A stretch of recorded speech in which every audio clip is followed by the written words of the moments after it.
Bagian dari bab 1 ini yaitu bab sains dan metode ilmiah kita bagi menjadi 4. Yang pertama adalah tentang sains itu sendiri, kemudian yang kedua adalah alat laboratorium, kemudian yang ketiga atau C yaitu ini ya, merancang percobaan, dan nanti yang keempat adalah tentang besaran dan satuan.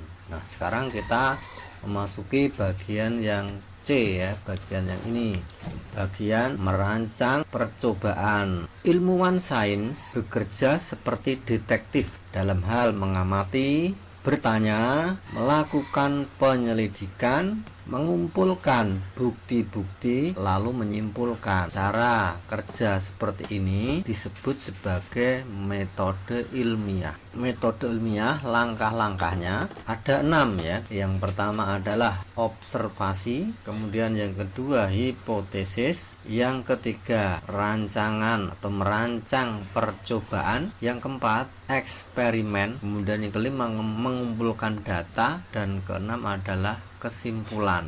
Nah biar tidak kebulak-balik ini bisa kita buat singkatan ya, kita tuliskan ya biar kita gampang mengingat. Singkatannya kita ambil huruf pertamanya saja. Jadi O itu observasi kita ambil O nya, kemudian hipotesis kita ambil H, kemudian rancangan percobaan kita ambil R, eksperimen kita ambil E, data kita ambil TA, kemudian kesimpulan kita ambil K-nya.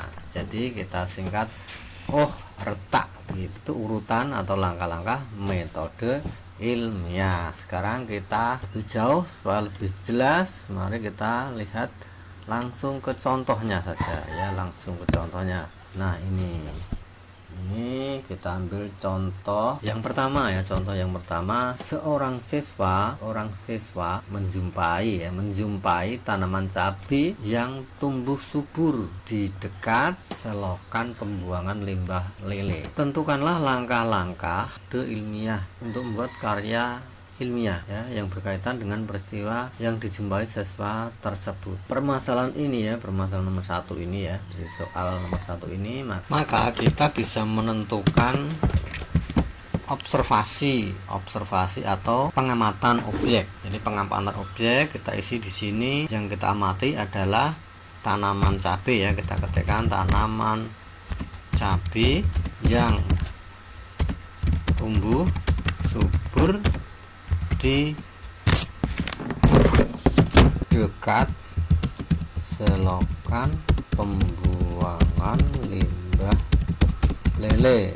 Nah ini adalah objek yang kita amati. Nah kemudian kita jadikan sebagai permasalahan. Permasalahannya apa? Setelah kita melihat objek setelah kita observasi atau melihat objek berupa tanaman cabai yang tumbuh subur di dekat selokan pembuangan lele. Nah permasalahannya adalah bisa dibuat pernyataan. Jadi kalau dibuat kalimat pernyataan bisa seperti ini ya, tanaman cabai. Nah ini ya, tanaman cabai tumbuh subur. Nah ini ya, kita copy saja, copy. Permasalahannya adalah tanaman cabai tumbuh subur di dekat selokan pembuangan limbah lele. Ini permasalahannya. Nah permasalahan itu selain berupa kalimat pernyataan ya, ini kita taruh di bawahnya saja ya, titik 2, kita strip ya, kalimat berupa pernyataan. Bisa juga dibuat menjadi kalimat pertanyaan ya. Kalau dibuat pertanyaan bagaimana ini? Namanya permasalahan kan sesuatu yang tanda tanya itu ya, berupa pertanyaan ya permasalahan itu ya, lebih enaknya berupa kalimat pertanyaan. Jadi kalimat ini kalau dibuat menjadi pertanyaan bisa berupa mengapa, begitu ya, bisa berupa mengapa tanaman cabai dapat tumbuh subur di dekat selokan pembuangan limbah lele. Bisa dipakai mengapa. Bisa juga pakai apakah, misalkan apakah limbah lele, misalnya apakah limbah lele ya, kita bisa buat itu ya, apakah limbah lele dapat, misalkan dapat menyuburkan tanaman cabai. Tapi yang pertama bisa juga pakai mengapa ya, mengapa tanaman cabai dapat tumbuh subur di dekat selokan limbah lele. Nah ini kalimat tanya. Ya, jadi permasalahannya bisa 3 ini, atau mungkin bisa dikembangkan lagi lebih banyak ya. Di mengapa tanaman cabai dapat tumbuh subur di dekat selokan limbah lele? Pertanyaan yang kedua, apakah limbah lele dapat menyuburkan tanaman cabai? Bisa seperti itu. Nah, permasalahannya itu ya. Nah, itu cara membuat atau menemukan permasalahan dari hasil pengamatan semacam ini. Oke. Nah, setelah kita mengetahui permasalahannya, merumuskan masalahnya, maka kita sekarang menuju ke tujuan. Ini permasalahan dilengkapi dengan tujuannya. Tujuan dari menemukan masalah ini itu tujuan kita apa? Apa kita mau menjelaskan kandungan limbah lele, atau kita hanya ingin sekedar tahu betul apa tidak, begitu ya. Kalau kita kepingin mengetahui lebih jauh tentang kandungan limbah lelenya, berarti bisa cocok yang ini. Mengapa tanaman cabai dapat tumbuh subur di dekat selokan limbah lele? Nah, ini mungkin lebih penelitiannya lebih jauh ya, berarti harus tahu alasan-alasannya. Misalkan karena limbah lele mengandung nutrisi yang dibutuhkan tanaman cabai misalkan ya. Tapi kalau yang pertanyaan yang permasalahan kedua ini, apakah limbah lele dapat menyuburkan tanaman cabai? Nah, ini jawabannya cukup singkat, kita hanya membuktikan saja kebenaran ini. Nah, jadi kira-kira kalau melakukan penelitian tuh yang pas tuh yang sini dulu ya, yang apakah dulu. Nah, apakah mestinya ditaruh di atasnya, ditaruh di atasnya gini ya, taruh di atasnya. Nah, Ctrl V. Oke, jadi yang cocok ini, apakah limbah lele dapat menyuburkan tanaman cabai? Nah, ini kan pertanyaannya ringan, permasalahannya tinggal menjawab dapat dan tidak. Apakah limbah lele dapat menyuburkan tanaman cabai? Jawabannya kan dapat atau tidak. Tapi kalau kalau sudah terjawab dapat, berarti kita bisa melanjutkan permasalahan yang ini. Mengapa kok dapat? Mengapa tanaman cabai kok dapat tumbuh subur dekat limbah lele? Nah, berarti ini harus menjelaskan lebih jauh. Jadi yang sederhana itu yang permasalahan yang ini ya. Nah, maka ini kita tarik sebagai permasalahan yang akan kita cari solusi. Kita tujuannya berarti untuk menjawab permasalahan yang ini. Apakah limbah lele dapat menyuburkan tanaman cabai? Berarti tujuannya apa? Berarti tujuannya adalah untuk mengetahui apakah limbah lele dapat menyuburkan tanaman cabai. Nah, begitu ya permasalahannya yang merah. Kemudian tujuannya adalah ini ya, dikasih merah juga. Kita lanjutkan sekarang. Berarti tahap yang pertama, observasi atau pengamatan, itu berarti mengandung ini ya, mengandung permasalahannya apa dan tujuan penelitiannya apa. Itu yang tahap observasi atau pengamatan. Sekarang kita berarti masuk ke tahap yang kedua. Langkah yang kedua adalah hipotesis atau dugaan sementara. Nah, ketika kita melihat tanaman cabai kok tumbuh subur di dekat selokan pembuangan limbah lele, berarti kita kan terus menduga-duga. Nah, itu namanya hipotesis, menduga-duga. Dugaannya apa kira-kira? Nah, dugaannya berarti ya kira-kira kan, oh berarti limbah lele itu dapat menyebabkan tanaman cabai menjadi subur. Atau oh tanaman cabai itu subur karena kena limbah lele misalnya ya. Bisa begitu kan. Nah, atau kita buat kalimatnya sekarang kita tulis di sini.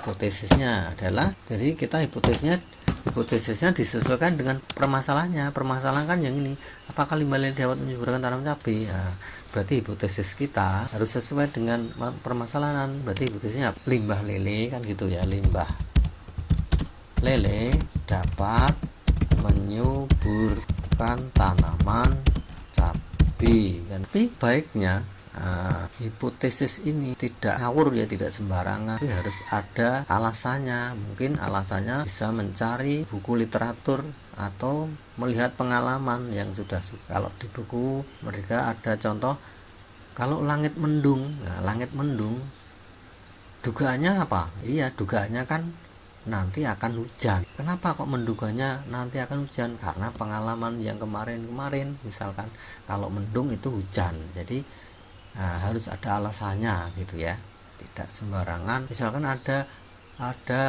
rumah yang dapatan curian atau kemalingan gitu ya. Nah ternyata pintunya kok masih normal saja, tidak ada yang rusak. Berarti kan terus menduga. Dugaannya berarti apa? Dugaannya berarti bisa jadi yang mengambil itu orang dalam. Kan ada alasannya kenapa kok menduga orang dalam yang mengambil. Karena alasannya apa? Alasannya karena tidak ada pintu yang rusak. Hipotesis itu menjawab permasalahan. Jadi kita bisa kita warnai sekalian nih. Jadi hipotesis atau dugaannya adalah limbah lele dapat menyuburkan tanaman cabai. Nah hipotesis ini kira-kira bagaimana isi pengalaman atau alasannya? Mungkin punya pengalaman ketika misalkan limbah lele itu dapat menyuburkan tanaman kangkung misalkan ya, pengalamannya. Alasannya adalah limbah lele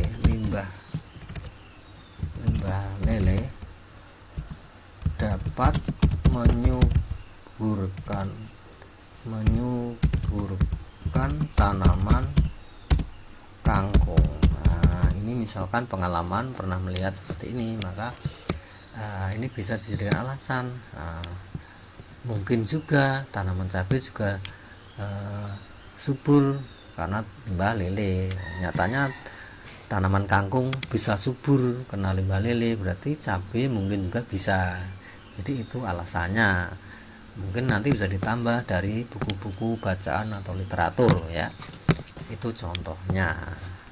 Jadi seperti itu. Kita sekarang masuk ke tahap yang ketiga, langkah yang ketiga, rancangan percobaan. Nah kemudian kita akan merancang percobaan dalam rangka apa? Merancang percobaan dalam rangka untuk membuktikan kebenaran hipotesis ya. Gimana merancangnya kira-kira nanti ya, supaya terbukti bahwa tanaman cabai itu subur karena adanya limbah lele. Nah ini kita merancang. Sebelum kita merancang percobaan, kita menentukan dulu variabel-variabel atau faktor atau kondisi yang berperan di dalam penelitian, yaitu ada 3 variabel di sini ya dalam penelitian ini, yaitu variabel bebas, variabel bebas, variabel terikat atau akibat, dan variabel kontrol atau yang disamakan. Jadi variabel bebas itu kita anggap sebagai penyebab apa? Penyebab dari tanaman cabai itu. Penyebab tanaman cabai itu subur atau tidak subur. Nah itu. Kalau variabel terikat itu akibat. Nah akibat dari apa? Akibat dari limbah. Akibat limbah lele itu tanamannya bisa subur atau tidak subur. Nah itu akibatnya. Kalau variabel kontrol itu yang dibuat sama ya, penelitian itu bener-bener yang kita teliti bener-bener penyebabnya itu limbah lele begitu ya, bukan karena yang lain. Jadi benar-benar suburnya atau tidak suburnya tanaman cabai itu karena limbah lele atau tidak. Jadi kita bisa menuliskan di sini variabel bebasnya atau penyebabnya adalah pemberian limbah lele begitu. Sedangkan akibatnya adalah apa? Tanamannya subur dan tidak subur itu apa namanya? Berarti kesuburan ya, kesuburan tanaman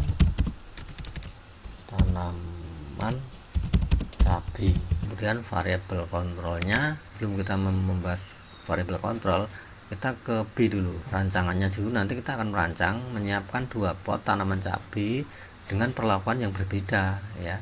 Yang satu disiram air biasa, yang satu disiram limbah lele misalkan ya. Jadi begitu kita gambarkan saja ya, kita gambarkan buat merancang begini. Ini kita punya 2 tanaman cabai, diperlakukan berbeda. Misalkan ini pot yang A, ini pot yang B. Nanti yang pot yang A itu disiramnya air biasa, yang pot B jadi nanti ini disirami. Nah, ini sudah disirami. Yang berbeda pemberian atau penyiramannya, yang ini diberi air, penyiramannya air biasa, air, pemberian air. Yang ini pemberian limbah, pemberian limbah. Nah, ini 2 tanamannya harus punya sejenis ya, artinya cabenya mungkin usianya juga harus sama ya, usianya sama misalkan, atau tingginya sama. Kemudian selain usia tanaman sama, ini berarti variabel bebasnya ya, variabel kontrol yang harus sama atau yang disamakan itu usia tanamannya harus sama. Jangan yang satu sudah usianya sudah lama, yang satu barusan misalkan ya, itu usia tanaman. Jadi mungkin juga ketinggiannya harus sama, buburnya awalnya harus sama, jadi berawal dari hal yang sama. Kemudian yang berikutnya yang harus sama adalah media tanamnya. Misalkan potnya mungkin besarnya harus sama, kemudian media tanamnya, yang A itu pakai media tanah, yang B juga harus tanah, sama. Nah, kemudian sinar matahari juga harus sama. Kalau ini dapat sinar matahari misalkan sehari misalkan 5 jam gitu, yang B juga harus 5 jam. Ini yang dinamakan dengan variabel kontrol. Jadi yang pemberian limbah ini adalah variabel bebas. Yang variabel terikat adalah pertumbuhannya. Jadi ini kan berawal dari tinggi yang sama, dari besar yang sama ya, sama-sama besarnya, sama-sama ketinggiannya. Ketinggian ini nanti kan terikat atau tergantung pada ini limbah, diberi limbah atau tidak, kan begitu. Nah, ini namanya pertumbuhannya, kesuburannya itu tergantung atau terikat oleh pemberian limbah. Nah, makanya pemberian limbah itu sebagai variabel bebas. Variabel terikat itu terikat, pertumbuhannya, kesuburan itu terikat ya, tergantung disiram air apa disiram limbah. Jadi ini bisa kita tuliskan variabel kontrolnya misalkan adalah intensitas cahaya, misalkan intensitas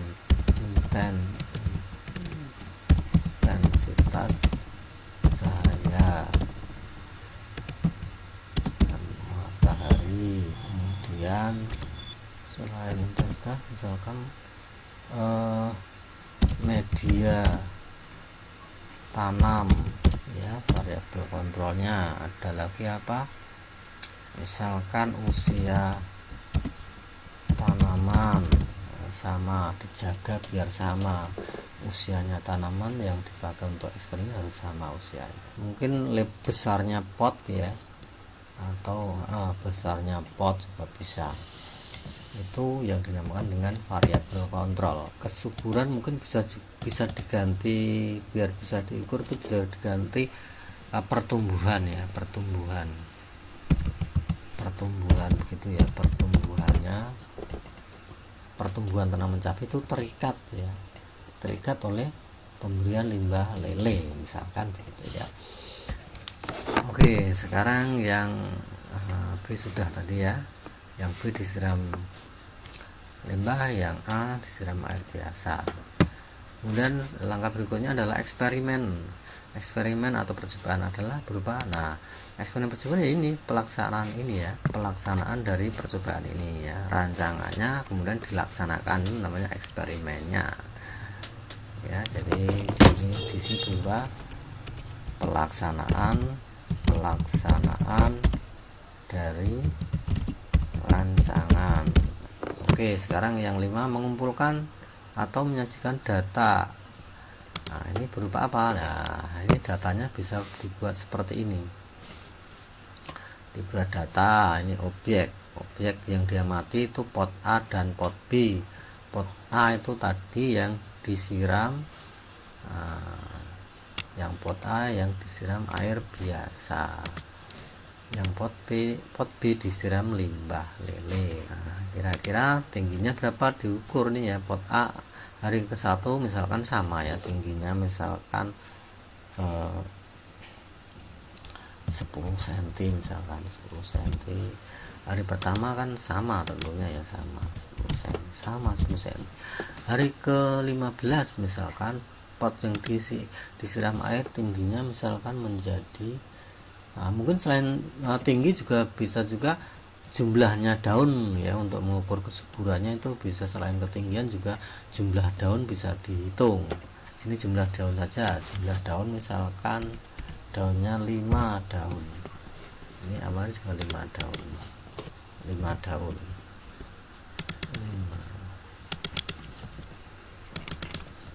5 daun. Yang ini misalkan sama atau ya 5 daun. Kemudian yang hari ke-15 daunnya misalkan naik jadi 6 daun. Yang ini misalkan jadi 8 daun. Hari ke-30 sebulan kemudian ini misalkan menjadi 8 daun. Sedangkan yang hari ke-30 pada yang disiram limbah menjadi misalkan menjadi 15 daunnya. Kan kelihatan data ini, dari data ini maka bisa penyajian data ini bisa juga dibuat menggunakan grafik atau bahkan ya, kita lihat sekarang di buku paket itu ada petunjuk cara membuat laporan ya. Nah ini pelaporan hasil percobaan. Nah, laporan hasil percobaan, penyajian data itu nanti bisa dibuat data, misalkan data seperti ini ya, data seperti ini. Nah data ini biar mudah dibaca bisa ditampilkan dalam bentuk ini ya, dalam bentuk ini grafik. Nah, grafiknya bisa berupa grafik batang atau grafik garis seperti ini. Kalau sama ini, pilihlah grafik batang bila variabel bebasnya tidak berupa angka ya. Ini variabel bebasnya ditempatkan pada garis yang mendatar. Garis yang mendatar itu yang ini ya, garis yang ke kanan, yang kena ke kanan. Nah ke kanan ini variabel bebas. Variabel bebasnya yang mendatar. Variabel bebasnya yang mendatar, variabel terikatnya yang tegak, yang ke atas ini variabel terikat. Nah ketentuannya begini, kalau milih grafik batang itu bila variabel bebasnya tidak berupa angka. Nah ini kan batang, ini batang pakai grafik batang itu kalau variabel bebasnya tidak angka. Nah ini kan nama orang tidak angka, jadi kalau tidak angka, ini kan tidak angka, nama-nama orang itu pakainya grafik batang ya. Tapi kalau variabel bebasnya berupa angka seperti ini kan angka, nah itu pakai grafiknya pakai garis ya, babanya atau grafiknya berupa garis seperti ini gitu. Nah ini grafik batang dipilih kalau variabel bebasnya tidak angka. Kita buat grafiknya berarti jadinya begini grafiknya.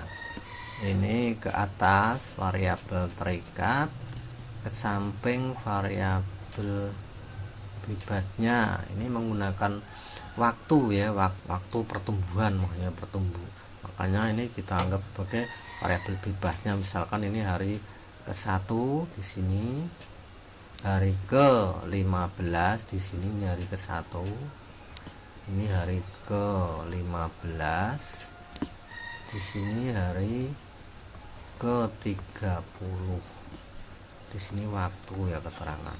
Yang ke atas itu adalah pertumbuhannya.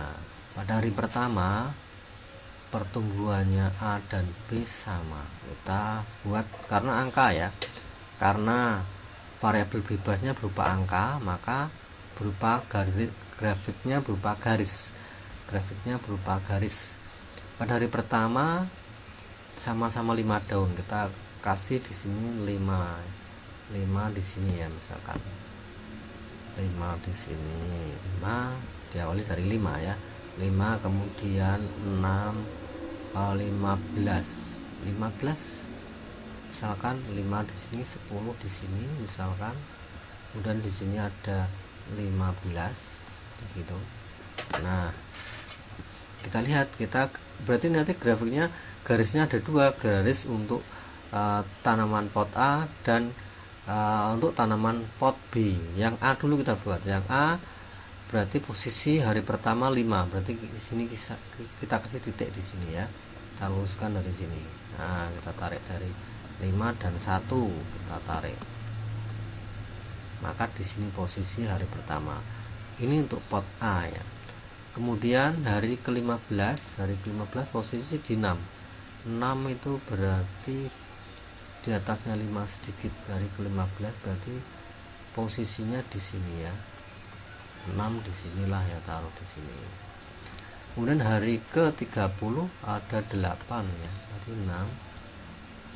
8 berarti posisi di sini ya, di bawahnya 10 berarti di sini. Nah, ini kita tarik ya, misalnya kita tarik.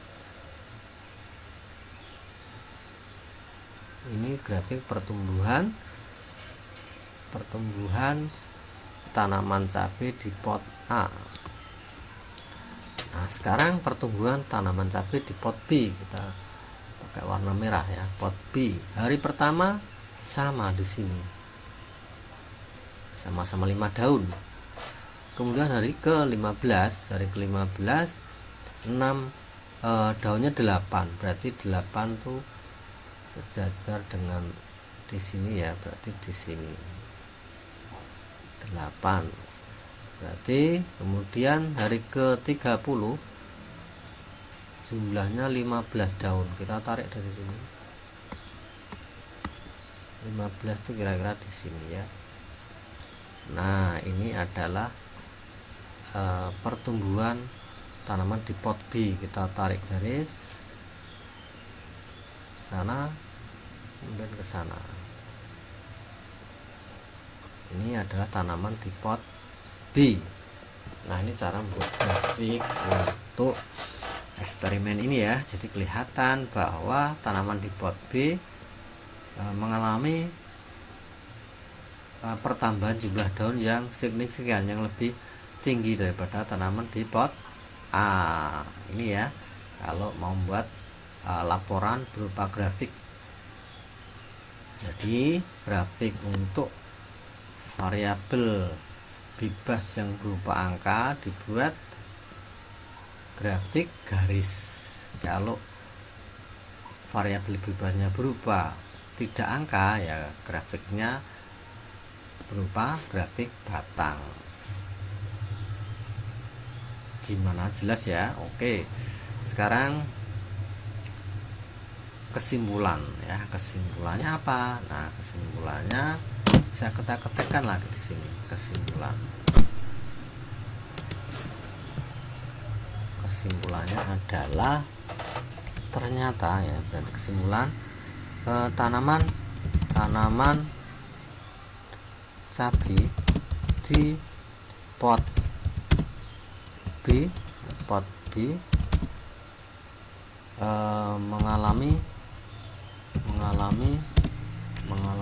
mengalami pertumbuhan lebih cepat daripada tanaman di pot A. Jadi kesimpulannya